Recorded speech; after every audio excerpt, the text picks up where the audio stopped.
How do you build a high-performing culture? This is Culture Architects. Candid conversations with extraordinary leaders sharing their biggest successes, failures, and lessons learned on their culture journeys. Here's David J. Friedman.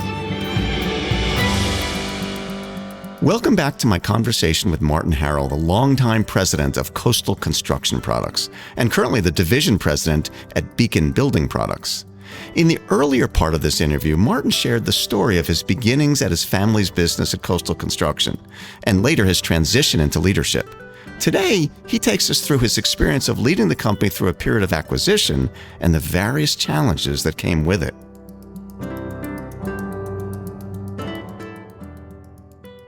So let me ask you this.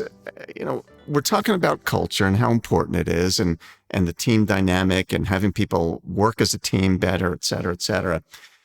And yet there are some people who would ask the question, and you've probably heard it, I've certainly heard it enough times, that's all nice, Martin, but look, does this make you money?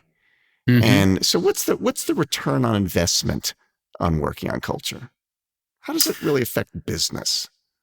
I think the reason why people struggle with that concept is it's hard to put a number on it. Mm-hmm. It's hard to say it costs me X amount of dollars to instill culture in my company or to have culture continuity in my company.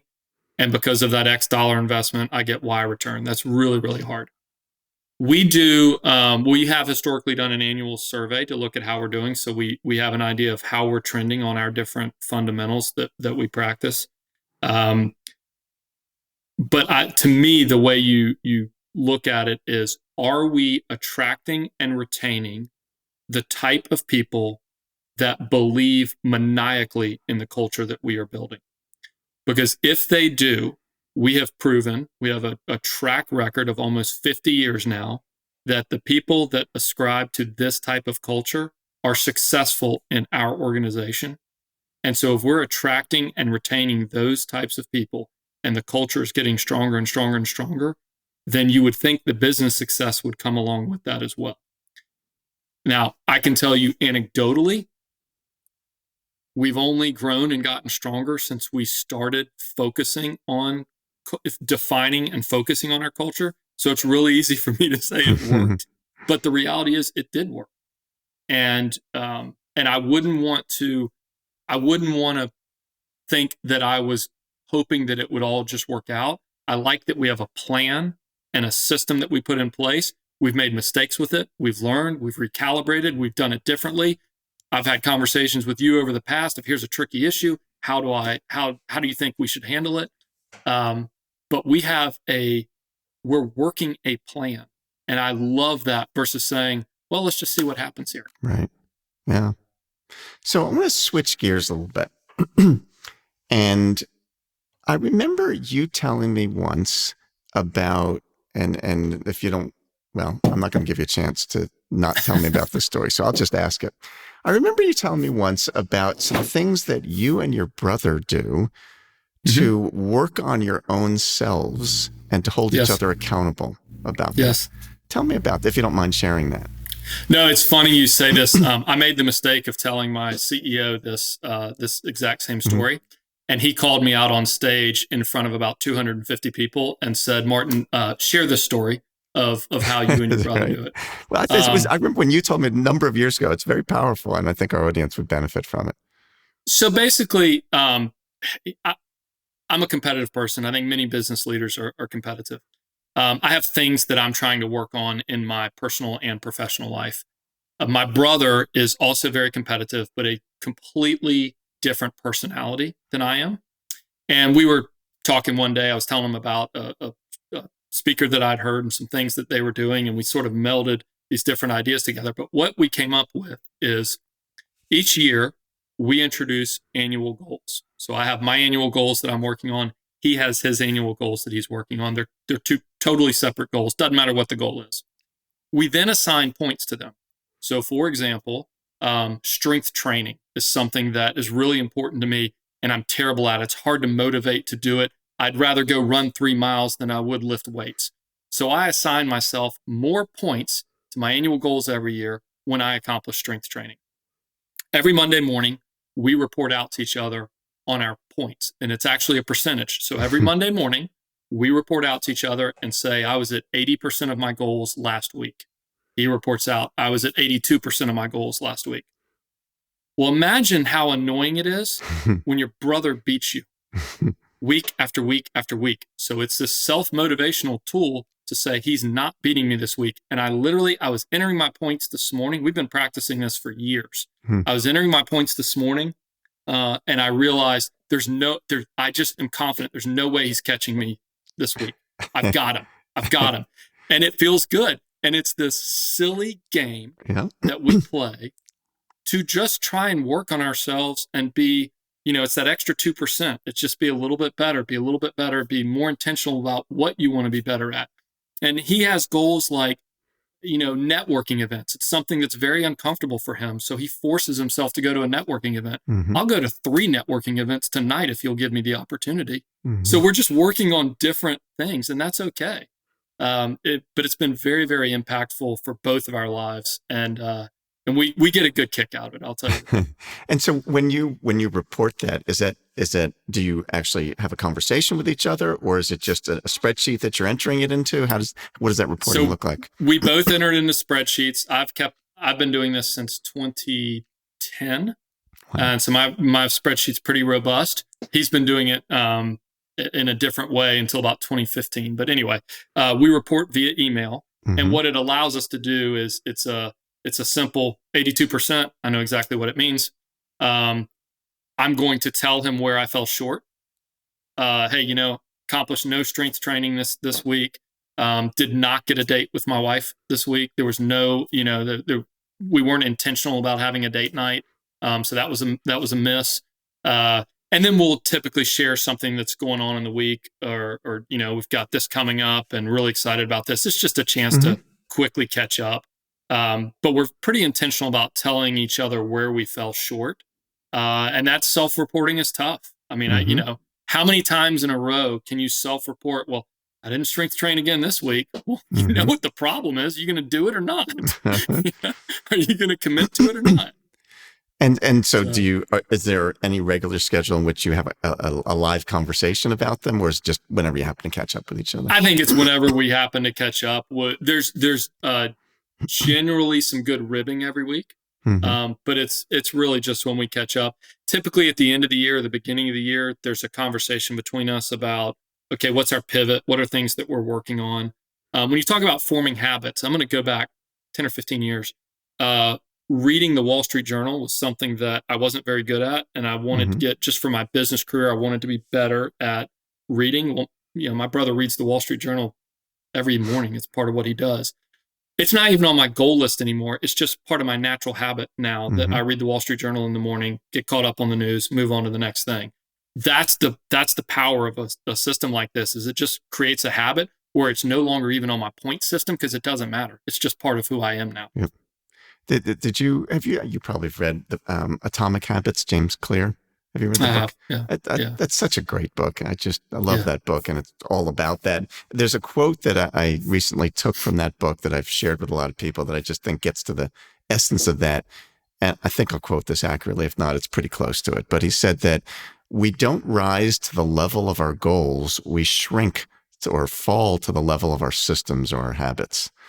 And I think there's just a lot of truth to that. That, you can have all the goals you want. That's great. But at the end of the day, it's the habits that you create that drive, what you're going to ultimately accomplish. There was you're absolutely right. And this system, I can't take credit for designing it. I can take credit for tweaking a system that a guy named Jack Daly presented. And I remember Jack holding up a notebook in front of our group. And it's this well-worn notebook. And he said, this notebook has been 30 years of my goals and my execution on those goals. And I thought, that is so powerful and so amazing. Well, fast forward, I can now pull out a spreadsheet and say, this is 14 years of my execution of goals. Wow. It's powerful. It's pretty cool. That's great. Neat. That's awesome. Thanks for sharing that. So let me switch back to your company for a moment, because you went through a pretty significant change recently. So the company was acquired by Beacon. Yes. And so what led to that decision? And then tell me about, how your role has changed with that Sure. change. Yeah. So we are in an industry that was beginning to consolidate in 2015. I mentioned that we acquired a peer out of Atlanta, Georgia in 2015. Well, there's consolidation happening, and we wanted to put ourselves in a position where we were the consolidator of choice. And Beacon is a Fortune 500 company and they're primarily a roofing distributor. They do have some waterproofing business, and I had approached them about acquiring 3 businesses that they had acquired in 2017 and 2018, and they just weren't doing much with those particular businesses. And so I thought it'd be an opportunity to acquire those businesses and bring them into us. Met with the CEO, met with their mergers and acquisitions lead, and we had a really dynamic and good conversation. And the CEO, through various conversations, the executive summary is he said, those businesses are not for sale. They're core to who Beacon Building Products is. But we would like to buy Coastal, and we would like to create a separate division and have you run those businesses that we already own. And so it was a unique opportunity to join a Fortune 500 company, but be in a unique division focused on our niche. It took a lot of conversations with the CEO to make sure that we were on the same page, but he and I really hit it off. We have a very dynamic and good relationship. He's one of the best leaders I've ever worked with or for. And he is passionate about the business that we are building. And so we were acquired on November 1st, 2022. And honestly, everything he said he would do and everything he said he wouldn't do has come true. This is a standalone business that he gives me a lot of flexibility to operate the way we think is best. Since we were acquired, we've acquired another 3 of our peers. And so we've quickly gone from Coastal was 18 locations. I mentioned earlier, we've now gone from 18 to 43 locations based on our acquisitions that we've made over the last 14 months. So it's rapidly growing. I love the resources that a Fortune 500 company brings us. There are things that I no longer have to worry about in my day job. There are new things I have to worry about in my day job. But I was able to shed some of those responsibilities. But I have a lot of autonomy in the way we're operating the business. I have a lot of autonomy about the types of businesses that we want to acquire and the ones that we're happy to pass on. And that's really, really important when you, again, thinking about culture. We want to make sure that we're acquiring companies that have a similar culture to us, or recognizing it could be a disaster. It could be an absolute disaster. And so it's just really, really important as we think through those acquisition targets of, do we see them fitting with our team? And so when you announced to the organization that we're doing this deal, I'm imagining that, hey, this has been a family business for all these years, and it's Martin and his family, and we've done things in a certain way. There probably was some fear among your staff about, well, what does this mean? And what does this mean to our culture? And so how did you handle that communication? So back in 20... I'll add a second piece to that question. So how did you handle that? And then secondly, what has that meant for the culture as you've gone through this? So back in 2018, we introduced a strategic plan that we called Vision 2025. And we told the organization, we are going to build a company that will expand through a national footprint. We will expand the waterproofing distribution business. So we set out, we're going to acquire companies, we're going to open new locations, we're going to look for talent to expand nationally around the U.S. to build out our footprint. So we told the organization what we were going to do. I didn't realize how we were going to get there. I thought we would get there a different way. But the reality is, when we started talking with Beacon, we realized they had the same vision. They didn't have the management team. We had the vision. We didn't have the capacity to acquire and open up new locations at the pace that a Fortune 500 company did. So the marriage was really, really good. It was perfect in our alignment. So what we did was, when we announced on November 1st, I announced that we were continuing the journey of what we called Vision 2025. We were approaching it from a different perspective than I thought. But we were going forward with that vision. We talked about the culture alignment that we had with Beacon. Beacon's core values and our fundamentals line up very, very well together.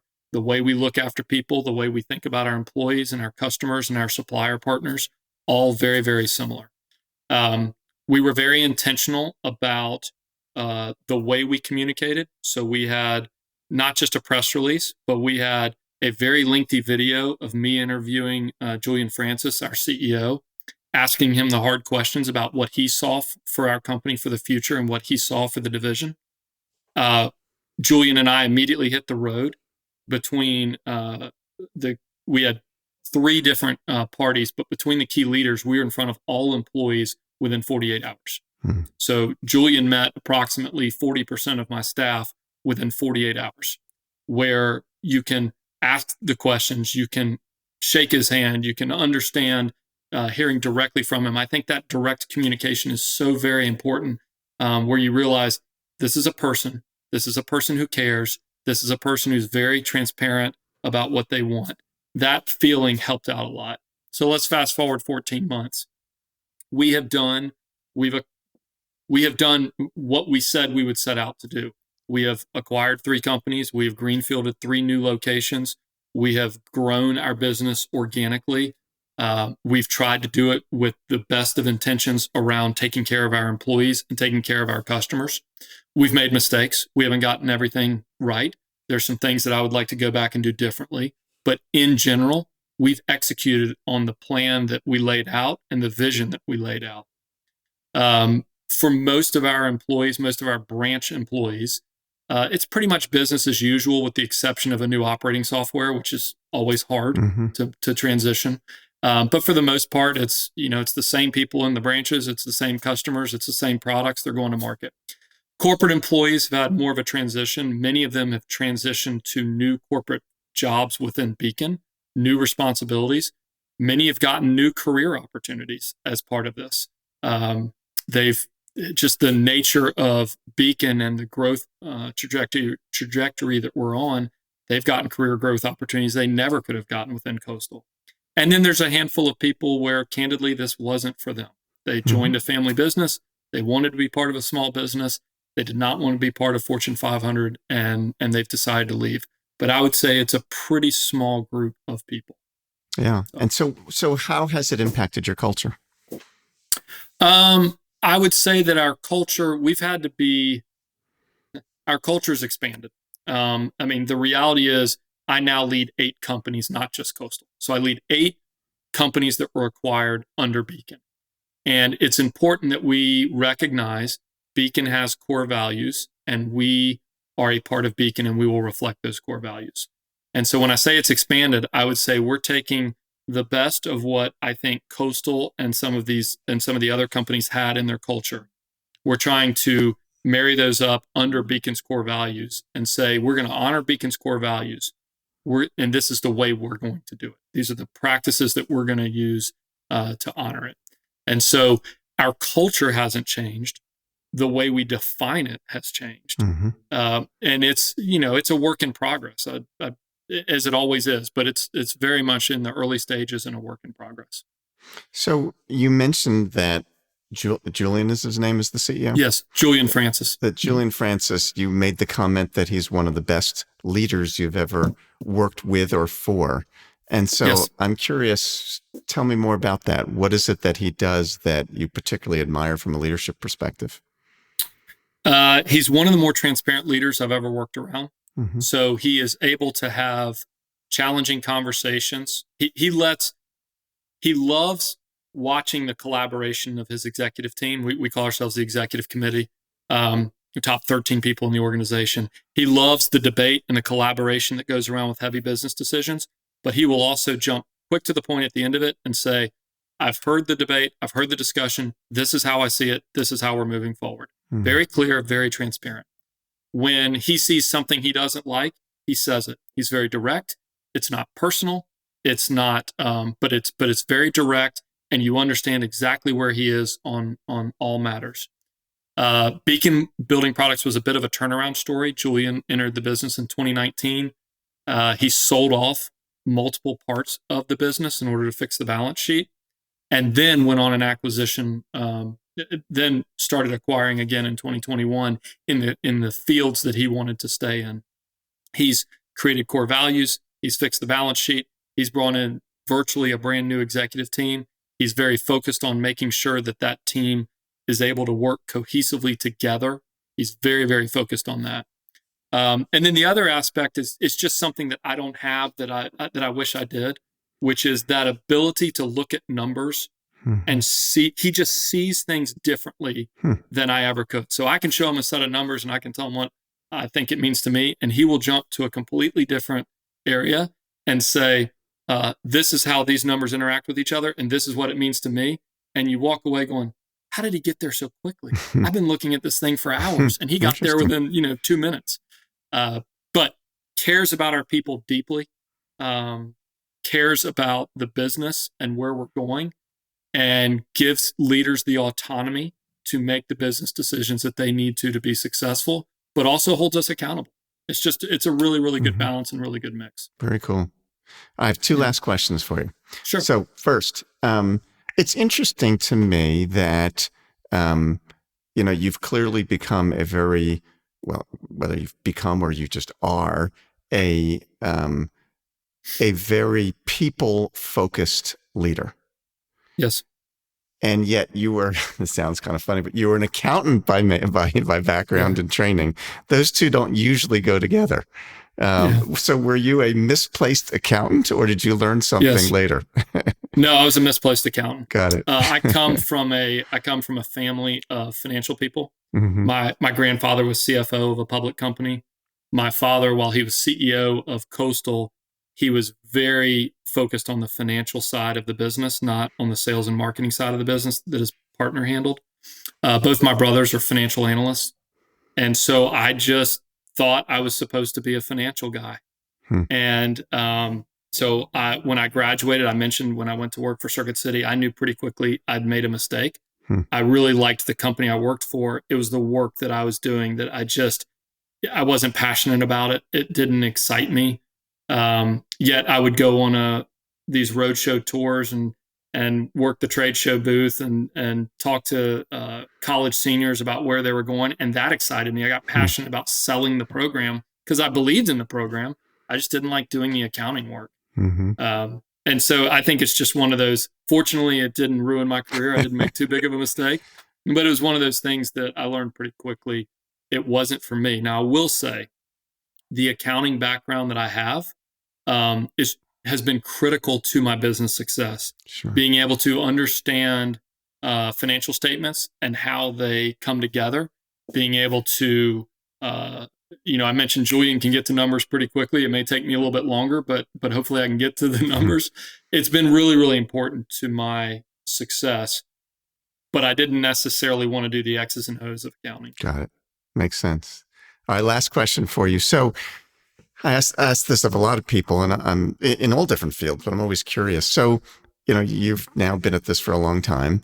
If you were talking to, let's say you're talking to one of those college seniors, or maybe somebody that they're already in business and they're early in their leadership career. Maybe they're just taking over in a leadership role or rising into leadership roles. What advice would you give a young person getting into leadership based on what you know now that you didn't know then, that you perhaps wish you knew then, and somebody would have shared with you would have been helpful? What have you learned? Yeah. I'm going to go in two different areas. Okay.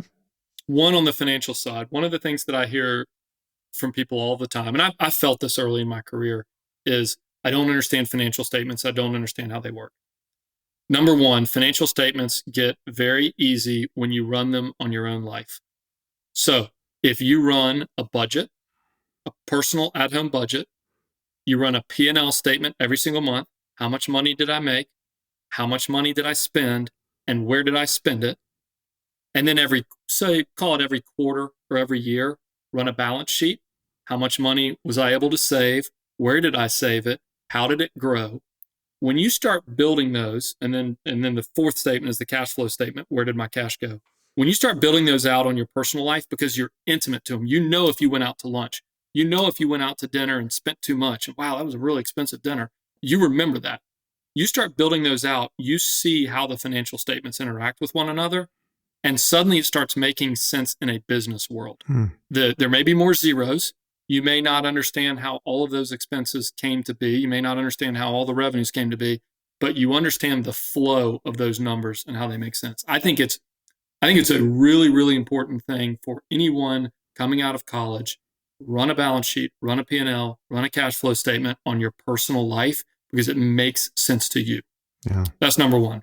Number two, the relationships that you are building, especially if you stay in the same industry like I have for my career, the relationships that you build early on in your career are critical.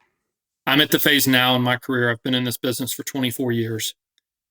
The people that I started with in this industry, and I'm thinking in particular around customers and manufacturing partners, they are now leading the businesses.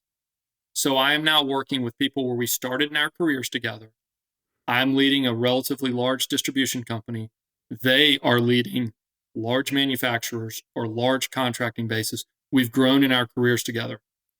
Building those relationships, making sure that you stay focused on the right relationships, right? And this is where culture comes in. Are we aligned in the way we think about business? Keeping those relationships going, even as they go on to different opportunities, they may end up coming back. Those relationships that I built in my 20s are paying massive dividends today. I will tell you, with the acquisitions that we've made in the last 14 months, the 3 acquisitions that we've made, we have been the only buyer at the table. They did not run a process. They wanted to do a deal with us. In part, that is because of the relationships that we've built over the years, that people know that they can trust us. They know that we're going to do what we say we're going to do. And they've seen the way we've built these businesses and brought these businesses together. They trust us. And that is really, really, really key. Yeah. And those relationships that you're building in your 20s matter. Yeah. Great advice. I appreciate it. Martin, this has been a fascinating conversation. Congratulations on the success of Coastal and now Beacon and the growth that you've seen. It's not a surprise given the way you approach it, but it's still exciting to see. And I appreciate you sharing your wisdom with us. Thank you so much. Well, thank you for the time and appreciate all your help in our success along the way. It's been a great relationship, and I've learned a ton from you, and I just really appreciate it. Great. And that's it for this episode of Culture Architects with Martin Harrell, longtime president of Coastal Construction and the current division president at Beacon Building Products. Folks, if you've been enjoying what we do here, make sure you subscribe, and that way you'll automatically get my latest episodes as soon as they're released. And also, if you have a minute, I'd love it if you left us a review, and that way more culture fans like you can discover the show. That's all for now, and see you next time.